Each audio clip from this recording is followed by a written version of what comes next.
Okay, for today's lesson, we will be looking at water pollution. Water pollution within the topic of how does housing affect the natural environment, chapter 9.1.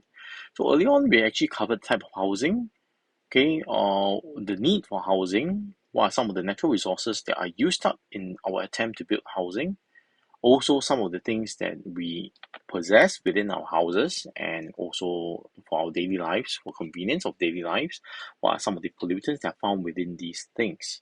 So we also look at garbage disposal in the previous lesson in the Philippines, in Singapore, and the magic of trash in Singapore. So today we're going to focus on water pollution. So water pollution, generally we're looking at a few main ways in terms of living near water sources. How do we actually then affect this water source through pollution? Now the most common and most direct way of polluting water sources or water bodies near us where we reside will be washing. Okay, so this idea of washing is something that we do daily. It's not only washing yourself, but also washing things like the area that you live in, okay, washing the floor, doing general washing, doing once a year specific high intensity washing for Raya, for New Year. So when you're doing all this washing, of course, the wastewater will flow back into the nearby water bodies. Now, there is also the daily washing that's done at home, right? I'm not talking about the showering alone. Daily washing also includes things that you do on a daily basis. Things like after you have your meals at home, what do you need to do? I hope you don't use throwaway cutlery and utensils at home. So things that have to be washed include your things like your plates, your bowls, your fork and spoon, chopsticks if you choose to use chopsticks. And these are all things that occur on a very high frequency because they're things that you do every single day. So direct washing at the water body itself is a very, very key source of water pollution in many cities. Okay, especially developing countries, cities, right? Because they don't have pipe water readily, or in the developing country areas, in the rural areas, right, where you don't really have direct access to pipe water, that cause a lot of these kind of problems. The second one is direct defecation into water bodies itself. Now, when you don't have plumbing and you don't have flush toilets, this is something that everybody does. So when you need to use the toilet, where do you go? You go to the nearby river and you do your business in the river. Okay, so it's directly pumped into the river, and the problem with this is actually the river most of the time is also your water source. So someone else somewhere down the stream, probably downstream, if upstream is not affected by you, you are affected by the fella upstream because water will flow downstream. So imagine you're defecating in the water body and downstream somebody is collecting water for cooking later for dinner, right? The water will definitely be polluted lah. Okay, fuel leakage from storage tanks on ships. This is not a residential reason, but you do have ships that bring in ply in materials and goods because as a residential home you do need all these things. So the transportation of things that you use at home also lead to pollution through fuel leakage into the water itself, right? Of course, there's also untreated waste that people dump in, okay, and also very importantly, agrochemicals from agriculture. Now, what are these agrochemicals? Let's use more common names that you may have heard of. Fertilizers. Okay, basically it's fertilizers. So when you're talking about agriculture, right, you're planting in a farm. Modern farms use chemical fertilizers. They pour, they spray, and it gets into the soil itself, and then it continues to permeate down. When it rains, it gets washed further down into the water table, and when you're at the water table, you will flow sideways, horizontally into your water bodies. Okay, things like your lakes, your rivers, or even to the sea. And these um, agrochemicals or your chemical fertilizers then get exposed to the water body. Okay, you may think that is so what, right? So what if it gets into the water body itself? Later, you will see what had happened to the water body when these things happen. So for today's lesson, right, there is a deliverable at the end of the lesson. In your Teams itself, I've put in a image file. Yeah, it's a photo lah. It's a snip image of this graphic organizer. So every one of you will need to complete your graphic organizer after we watch the 3 videos for today. Okay, 3 very short videos.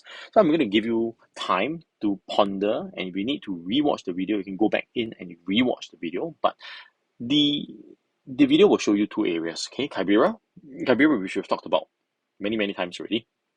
Okay, and then China, 2 parts of China. right? And it highlights the type of water pollution that is different, but at the same time impacts the people who live in these two areas in largely the same way. So you need to identify what the main pollutant is for Kibera, for China, for the different parts that you see, as many as you can remember or you can recall or as you can jot down. Now, where did these pollutants come from? Okay, what was the main cause of the pollutant? Okay, was it one of these? Was it direct washing? Was it defecating into the water body? Was it dumping of untreated waste, right? Or was it fuel leakage or was it agricultural waste? Okay, then finally, based on where these pollutants come from, give me one suggestion of how this can be made a little bit better. Okay, it can be a different scale of suggestion. Some of you may want to attack it from a personal scale. So you want to have a campaign where you convince the locals not to do this. Okay, or you may want to, as a government, right, work with the government and then the government come in and impose maybe very strict laws. If you're going to talk about laws, tell me what the punishment is, what for the offense, okay? Then because that will be very, very much clearer. Okay, so this is in Teams itself. If you want to go back to Teams and snip this out, save it, do the editing on it. How do you submit this? You post this back into Teams under today's chat, okay, where you find the image, okay, reply to this. So remember, you in your reply, right, if you're a graphic organizer, you have written your name and details on top, it is fine. I don't need you to type in your name. But if you didn't, on your answer script here, the graphic organizer that you are going to post into Teams itself, right, if you don't have a name there, then in the posting, can you please include your name? Okay, so first one. So this gentleman here is going to show you the situation in Kibera. So let's listen in. Now you see Hassan in Kibera? I told you don't step on any plastic paper bag you see on the road. Why? People here poo on the paper bags at night and they tie it and throw it away. That's why they're called flying toilets. So these are all full of... Full of human shit, my friend.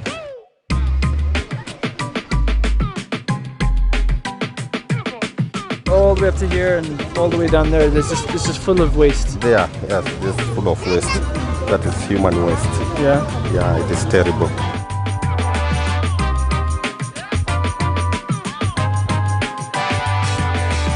Why are there so many pipes? Those water cartels, Yeah. everyone has his own pipe. The Nairobi water, they bring water up to the end of the slum, Yeah. so the cartel bring it in. Water cartels. They don't like to be called that. What do they like to be called? They like to be called water partners.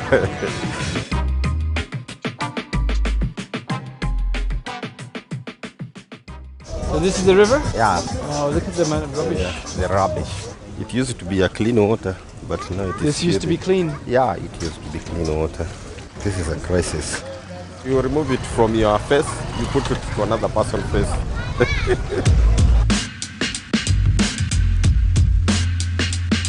So how many people are using this toilet? Around 400 per day.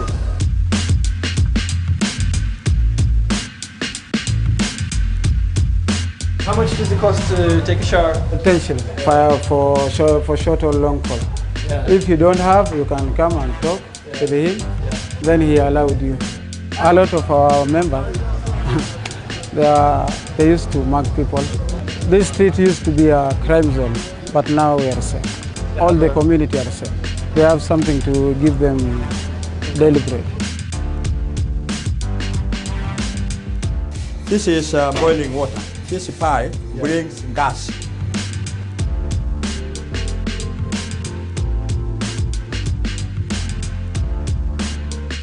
We would like the community to take these ideas to another level. There will be known cholera outbreak. It can also produce the fertilizer.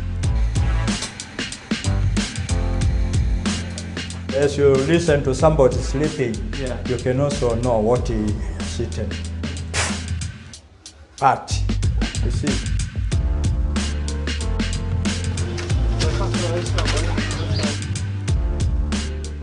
The county government, central government have to chip in to help the community. When they help the community, the community can do a lot of work.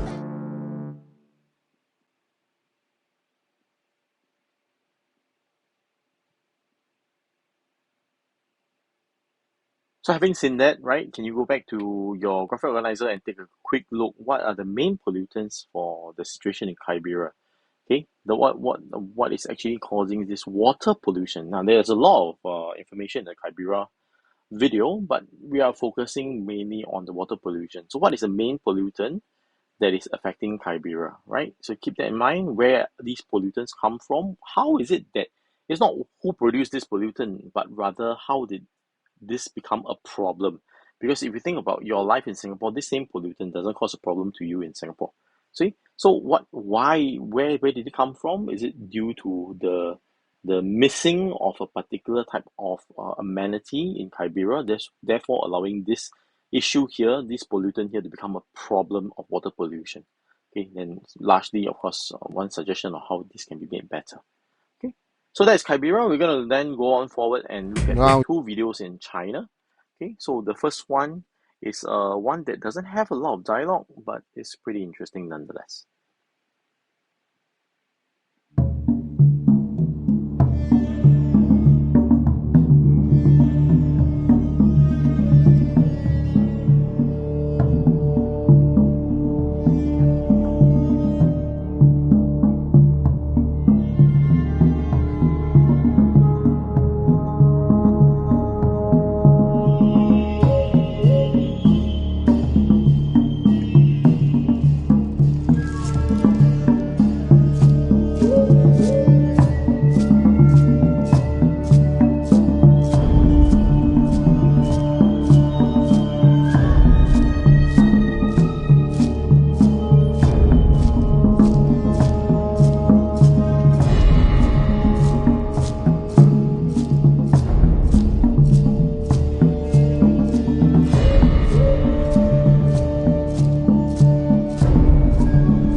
So once again, take a minute to think about what then are the main pollutants in the different areas that we was shown in this video here.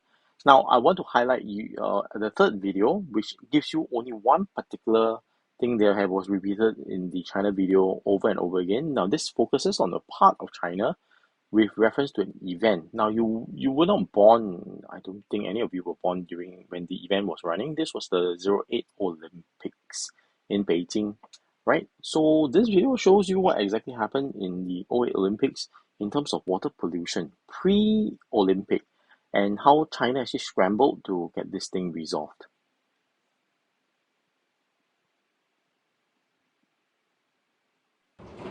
Some call it the fairway, others the carpet. The green algae that has choked the bay that will play host to Olympic sailing has also been referred to as the blob. You have a path that you have to follow, and this, because extends to, 1 kilometer or sometimes 500 meters, you can't escape. A virtual army of people, including actual members of the Chinese military, are cleaning up the growing mess. 10,000 citizens and 1,200 fishing boats are pitching in. The algae bloom covers 1/3 of the sea off the city of Qingdao.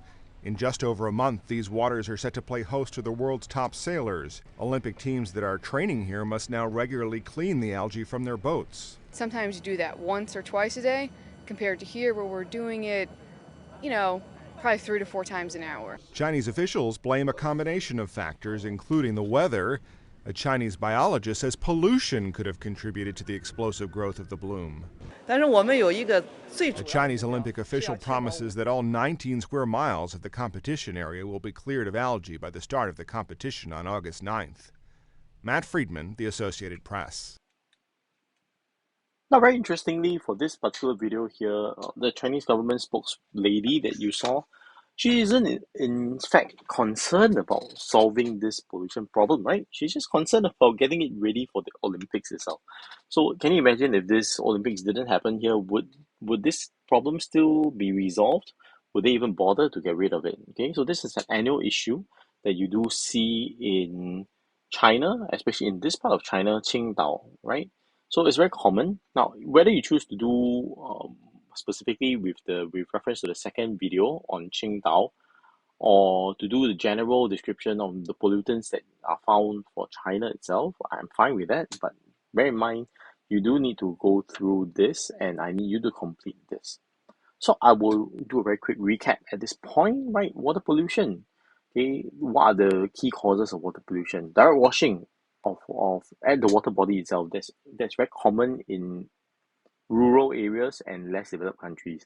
Similarly, direct defecation, okay, passing of waste materials into the water itself, not only taking a big dump, but sometimes peeing as well. So we're actually directly introducing impurities into the water. Okay, fuel leakage, another possible one that we look at. It can be from actually general areas, not only from ships. Dumping of untreated waste, this is another one, like uneaten food or the waste materials that you have after cooking is all just thrown into the water away. Anyway, the water body is free, right? Rather than you pay for waste disposal. Okay, and finally, agrochemicals, which we saw what the incredible impact of agrochemicals can be in terms of promoting algae bloom. And in the final video that you watched on Qingdao, right, that is the eutrophication that has happened because of agrochemicals seeping into the water bodies. So with that, I will stop here. The remaining of the time, can you please finish up your graphic organizer for the pollution? Okay, so instructions again. Finish up your water pollution graphic organizer.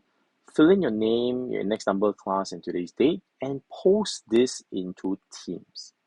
Okay, post this into Teams as a reply to the posting where you see this image. Okay, so get this done before the next period begins. Thank you and have a good day ahead.